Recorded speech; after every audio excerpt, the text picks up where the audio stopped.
1/1/2025 புது வருஷம். அனைத்து சங்க கிளை சங்க நிர்வாகிகளும் வந்து வாழ்த்து சொன்னார்கள். நாங்களும் அவங்களை அழைத்து வாழ்த்து பரிமாற்றம் பண்ணினோம். எங்களுக்கு 2024 மிகப்பெரிய அளவில் இருந்தது. அதை விட 2025 வணிகர்களுக்கு தமிழ்நாடு அனைத்து வணிகர் சங்கங்களுடைய பேரமைப்பின் சார்பில் அத்தனை நிர்வாகிகளுக்கும் நல்ல ஆண்டு அமைய வேண்டும் என்ற இறைவனை வாழ்த்தி வணங்குகிறோம்.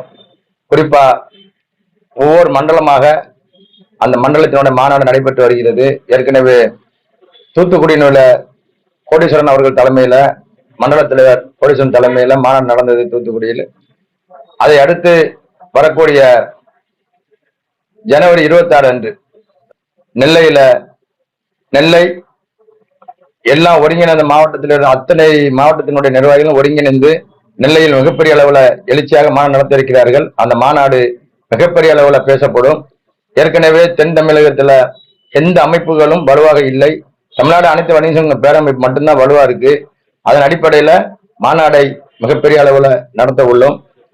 இந்த மாநாட்டினுடைய வேலைகள் வெகு சிறப்பாக நடந்து கொண்டிருக்கிறது.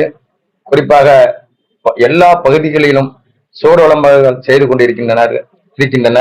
இந்த மாநாட்டிற்கு இந்த செய்தியின் வாயிலாக தமிழ்நாடு அனைத்து வணிக சங்களுடைய பேரமைப்பினுடைய கிளை சங்களுடைய நிர்வாகிகளை அன்போடு வரவேற்று எல்லோரும் நெல்லையிலே வருகின்ற 26ஆம் தேதி சந்திப்போம் என்று வாழ்த்துகிறேன்.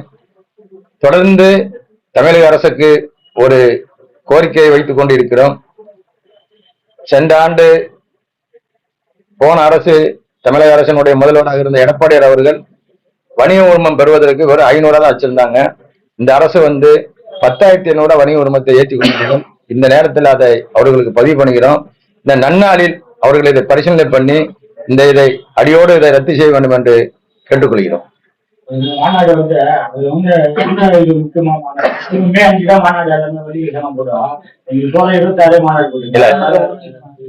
எந்த அமைப்புகளும், அதாவது குறிப்பா எடுத்துக்கிட்டா எந்த அமைப்புகளும் ஒவ்வொரு முறையும் அந்த குறைகளை சுட்டி காட்டக்கூடிய அளவுக்கு இருக்க மாட்டாங்க. நாங்க தமிழ்நாடு அனைத்து வணிகங்கிற பேரமைப்பு மட்டும்தான் எந்த விஷயமா இருந்தாலும் அரசுக்கு அதை ஒரு கோரிக்கையா தீர்மானமா போட்டு பண்ணியிருக்கோம். இது நெல்லையில ஒருங்கிணைந்த ஒருங்கிணைந்த மாநாடுன்னு சொன்னோம்னா எல்லா மாவட்டத்தையும் ஒருங்கிணைச்சு அந்த இடத்துல நெல்லை பகுதியில் இருக்கக்கூடிய மாவட்டத்தை, நெல்லையில் இருக்கக்கூடிய மண்டலத்துக்கு உட்பட்ட எல்லா மாவட்ட தலைவர்களும் அழைச்சு அங்க மாநாடு நடத்த போறோம்.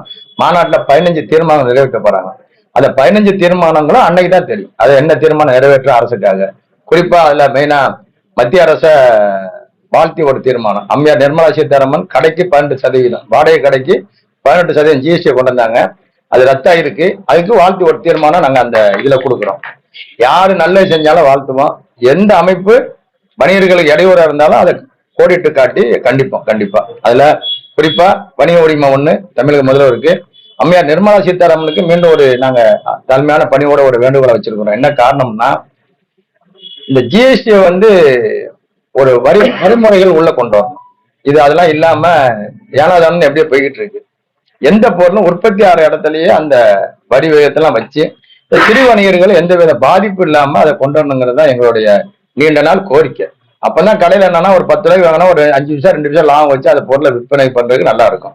இதுல குறிப்பா தமிழ்நாட்டுல உங்களுக்கு எல்லாத்துக்குமே தெரியும் தொடர்ந்து என்னென்ன செயல் நடந்து கொண்டே இருக்கிறதுன்னு.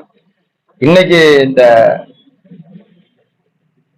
மாநகரத்தினுடைய அதிகாரிகள் அத்துமீறல் நிறைய கடைகள்ல போய் ஏதாவது அதை ஆய்வு பண்றங்கிற அடிப்படையில உட்கார்ந்து போய் பார்த்தாங்கன்னா ஏதாவது இருக்குதா, போதைப் பொருள் இருக்குதா இல்லையா அப்படிங்கறத ஆய்வு பண்றாங்க. இல்லைன்னா என்ன பண்றாங்கன்னு சொன்னா கடைக்காரங்களை உட்கார்ந்து ஸ்டேஷனுக்கு அழைச்சி காவல்துறை காவலர்களை போலீஸ் ஸ்டேஷனுக்கு அழைத்து அவங்களை உட்கார்ந்து எழுதி கேட்கறாங்க. நீங்க விற்கல, உங்கள்கிட்ட எந்த வித பொருள் இல்லைன்னு எழுதி கொடுத்துட்டு போங்க. இது எந்த ஊர்லயாவது அடுக்குமா? இது என்னன்னா யார் எழுதி கொடுக்கணும்?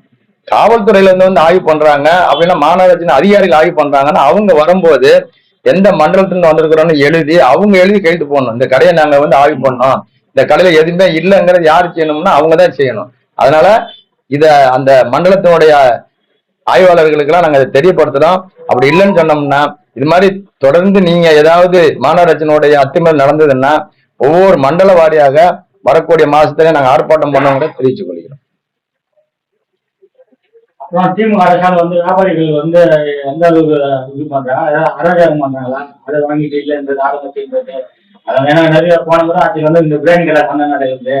அந்த மாதிரி பண்றது அந்த மாதிரி தொந்தரவு இருக்கா? போன முறை ஆட்சியிலலாம் இல்ல, இந்த முறை ஆட்சியில தான் பிரியாணி கடையில சண்டை, வட சென்னையில இருக்கக்கூடிய ஒரு கடையில கத்தி குத்து. சமீபத்துல உங்களுக்கு எல்லாத்துக்குமே தெரியும், எந்த அரசையும் நம்ம குறை சொல்றதே கிடையாதுங்க. தப்பு செஞ்சா தப்பு தான்.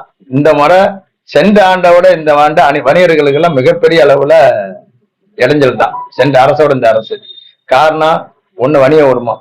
ஒரு சாதாரணமா படிச்ச பையங்க வந்து ஒரு வேலைக்கு எல்லாம் போக முடியாத நிலைமை வந்து தொழில் பண்ண வராங்கன்னு சொன்னோம்னா, அது வணிகத்துல உரிமம் பெறதுக்கு பல மடங்கு உயர்வு. அது மட்டும் இல்லாம பாதுகாப்பு நிலை கம்மி. எந்த இடத்துல போனாலும் மிகப்பெரிய அளவுல வேகம்லாம் கிடையாது. வணிகர்களுக்கு நாங்க கோரிக்கை வச்சுக்கிட்டே தான் இருக்கோம். ஐயா கலைஞர் அவர்கள் கொண்டு வந்த வணிக நல வாரியத்தை ஈஸியா பண்ணுங்க, எளிமைப்படுத்துங்க.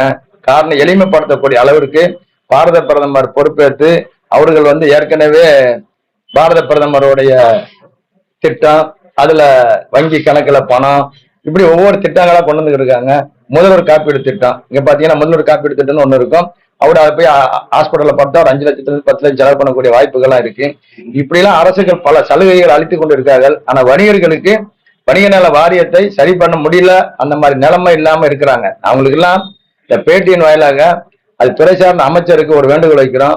ஒரு வணிக உரிமம் ஒரு கடை பெற்றுட்டாங்கனாலே அவங்க வணிக நல வாரியத்துக்குள்ள வந்துக்காதா நினைச்சு அவங்கள அந்த வணிக நல வாரியத்துல இணைச்சு, வணிகர்கள் ஒரு பாதிப்பு ஏற்பட்டு ஒரு பேரிடர்லயோ வேற எதுலயோ ஒரு அகால மரணம் அடைஞ்சாங்கன்னு சொன்னோம்னா 2 லட்சமா இருக்கிறத உடனடியாக 10 லட்சம் உயர்த்த வேண்டும் என்று தமிழக வணிக பேரமைப்பு வேண்டுகோளா வைக்குது.